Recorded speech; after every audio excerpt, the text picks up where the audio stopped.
All right. Now this was just a problem that I thought I could start with that would hopefully get you to see. I don't know, but it would be easier to see before we start the word problems. That all we're doing is we're taking a relationship between two variables and somehow creating a relationship between the rates at which they change with respect to time. All right. One more, and then I think we're going to call it a week.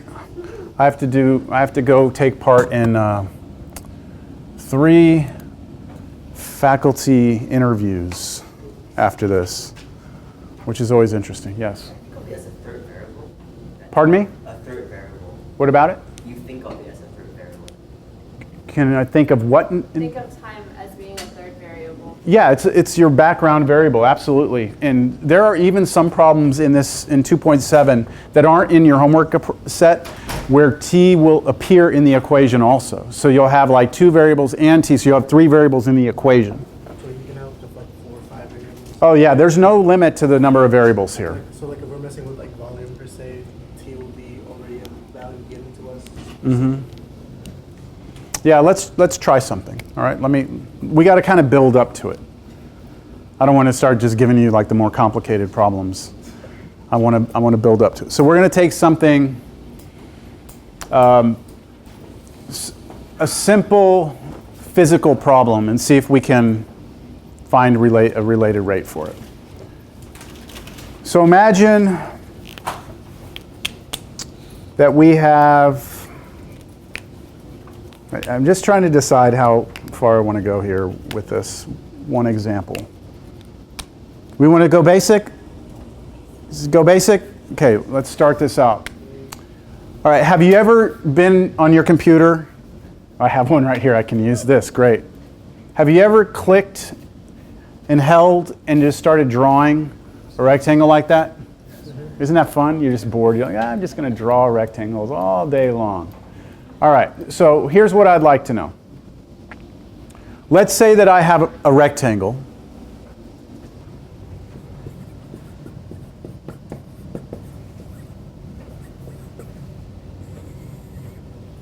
And the length grows at 5 inches per second. So as I'm drawing this, okay, so I'm clicking, as I'm drawing it, the length, this direction, is going to be growing at 5 inches per second, a constant rate to the right. Understand? And the height grows at, let's go with 7 inches per second. Maybe I should make it smaller. I'll make it smaller because then the length will be smaller. Okay, let's do 3, sorry.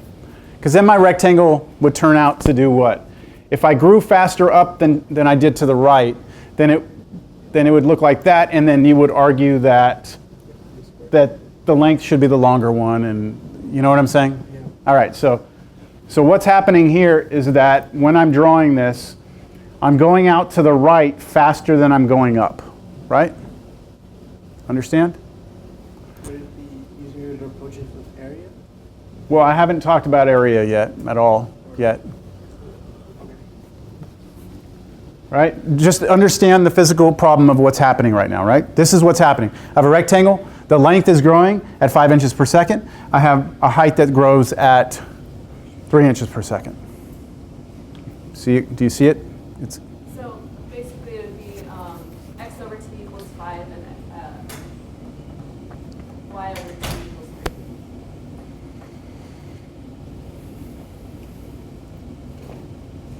3. If you're trying to figure out like the exact x and y coordinates,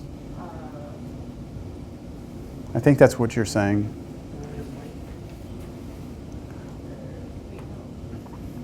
Let me look. Don't overthink this. Let me present the problem. I haven't even finished presenting the problem. I'm just trying to get you to understand what's happening.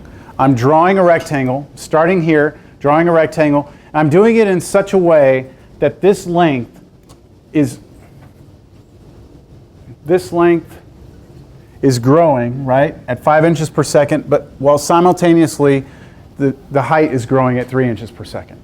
So you start out, it's a small rectangle, and then as you go out, the rectangle gets what? Bigger and bigger and bigger, right?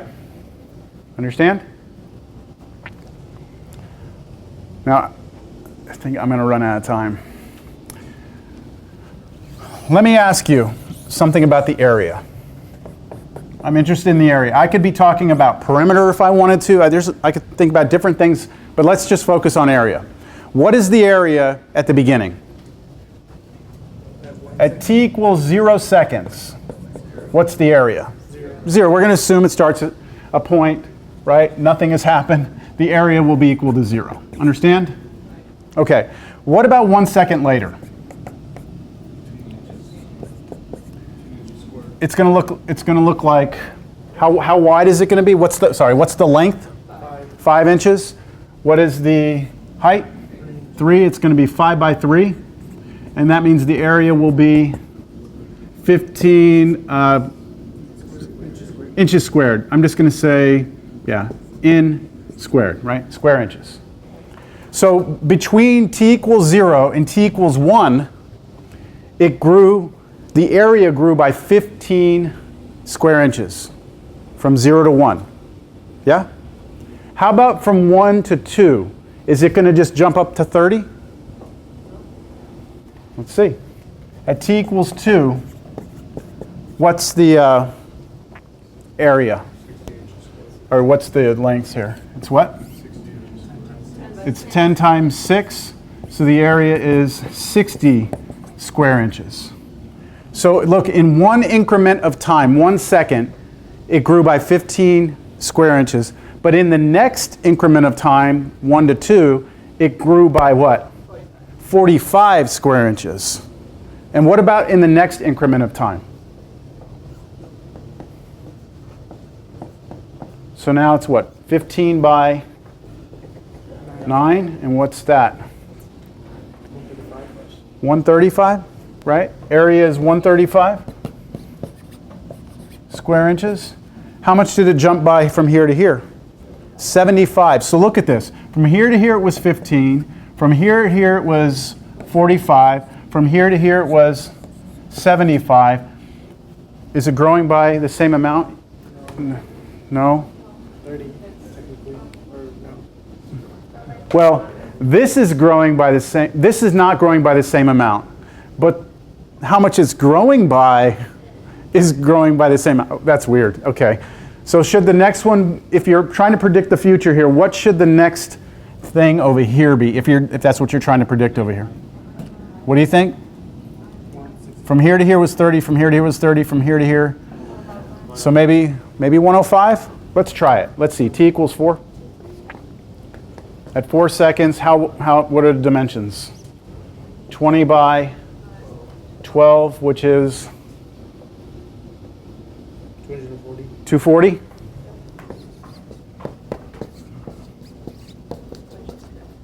Which means it jumped up by what? 105? Right, from here to here? No, it only jumped 30. And this jumped from 30, but wait a minute. From here to here is the rate of change, right? The average rate of change? But if you look at the rate of change of the rate of change, that's actually acceleration, but that's not what we're talking about here. So just focus on these numbers. The point I'm trying to make right now is that as time goes by, it's not the same growth in area. The further out you go in time, the more rapidly the area is growing, right? What we want to ask in this class has nothing to do with what's happening on increments of time. We want to know what's happening at a specific point in time. So let's just pick a point here. At 3 seconds, how fast was the area changing? We know it was changing, right? So it's kind of like I'm drawing my little rectangle, and right when I get to 3 seconds, right there, snap that right there, that instant in time, how fast was the area changing? Not what was the area. how fast was it changing? So it's just like the problem we started this class with. If you're driving, can you talk about speed at an instant? Not really, because you get 0 over 0. Can we talk about how fast something is changing at an instant? Well, that's what calculus is all about. So we should be able to answer this question. All right, this was just set up. I still have 8 minutes. So let me ask you the question now. Here's the question. How fast is the area increasing at at 3 seconds?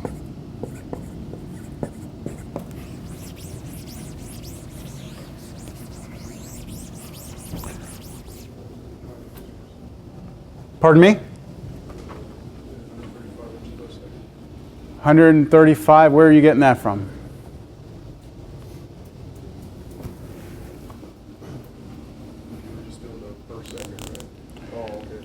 What I was showing you is what the area was at each second, right?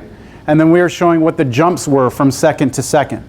But what I'm asking you is at the instant that you're 3 seconds into this drawing, how fast was that area changing at that instant? Not between 3 and 4 seconds, not between 2 and 3 seconds, exactly at 3 seconds. So here are the key words. How fast? When you talk about fast, or you see how fast, you should be thinking speed, right? And when you think of speed, you should be thinking derivative. So I want to know how fast is the what? Area increasing. I want the derivative of the area. I want to know the rate of change of the area, right? How fast is the area increasing? So I'm going to write that down. I want to know how fast the area is changing with respect to time. Next class, we will have a more formal procedure for this. I'm going to give you a set of guidelines to follow when you do these word problems. Today is just, again, introduction. Do you agree that from that word problem, this is what I want? This is what they would like to know? Yes. Okay. When do we want to know this? We want to know this, right? But when? At 3 seconds. At t is 3. Agreed? At t is 3. What do we know? What are we given in the problem? What do we know? We know that for a rectangle, area is length times width, right? We know that area is length times width. I'll say L times W, okay? And we know that the length is growing speed, right? Grow. Inches per second is like miles per hour. It's the speed. They're telling us the speed that the length grows, right? Is this. So they're giving us dl dt, aren't they? dl dt is 5 inches per second. What else do they give us? The rate at which the height grows. Now we're going to either have to call height h, but we already wrote down the area formula, didn't we? So we either need to change this to h or stick with L and realize that the height is our L, our W. Change it to h? Okay, let's change it to h. Same thing, it's the same thing, but we can't have W and h. We need one or the other. So we're given that the length changes at 5 inches per second. We know that the area of a rectangle, if we draw it like this, L and H, right, that the area is L times H. So what am I going to write down for this? dH dt is 3 inches per second. Okay, we have that we want to know something about how fast area is changing with respect to time. We're given how fast, or the rate at which the length and the height are changing with respect to time. So what do we do? Well, here's an equation that has all three of those variables in it, right? Has h in it, has L in it, has what we want in it. How could I make dA dt, dL dt, and dH dt appear from that equation? Find the derivative of that. Take derivative of it with respect to time, right? So why don't we do that right now? If you take this equation, this is what I was trying to get across to you last class. If you have any equation, you can differentiate it with respect to any variable you want, as long as you follow the rules correctly. I am going to differentiate this with respect to time, because that's what all the information I have and everything I want and everything I know is with respect to time. So what is the derivative of the left side with respect to time? dA dt. Wonderful. How about the derivative of the right side? Product rule, right? Product rule? Product rule. You have to apply the product rule there because these are both variables. So this is going to be dL dt times h plus dH dt times L. There's your product rule. Do you all understand that? What is it that we were trying to solve for? I wanted to know dA dt, right? Do you see it in here? Yeah. There it is. Everything else we know about. Do you know what dL dt is? It's 5. Do you know h? Yes. Do we know what h is? Yes. Well, it's 3 seconds later, right? How long is h after 3 seconds? It's 9, isn't it? At 3 seconds, h is 9. dH dt, do we know that? Yes. Do you know what L is? At 3 seconds, L is 15. Wasn't it? 5 inches per second? What? What did you say? This class? All right, so this is 5 times h is what? 9 plus dH dt 3 times length, which is 15. And 90. Is that what that is? 90? Yeah, 90. 90 is the answer. Now I'm going to get the units for it. My answer should be in area over time. Area is measured in square units, right? Length is just the unit, inches. Area is inches squared. Volume is inches cubed. If there was volume, that'll be next class. So just keep that in mind. The unit here of area should be the unit we have in the problem, which is inches, but squared. And then per, the unit of time in the problem is seconds. We're going to have a third dimension to this. Oh yeah, we're starting off with, I told you, you don't want to start basic or not. So we're starting with this. Look, do you get it or not? We were going to spend most of next week doing this, all right? Remember I said this is one of the more challenging topics of this class, the word problems. There aren't questions here? What are you supposed to do for Tuesday? Look at the video and do more homework. Watch your video for 2-7 and make sure you're caught up on all your homework for chain rule, implicit differentiation, everything. Yes? Is the audit quiz going to be graded by this weekend? No promises. Why? You just check Canvas, just check it on a nightly basis. I'm going to try. I'm going to be real busy the next 2 days, so I don't know. All right. Have a great day. Great weekend.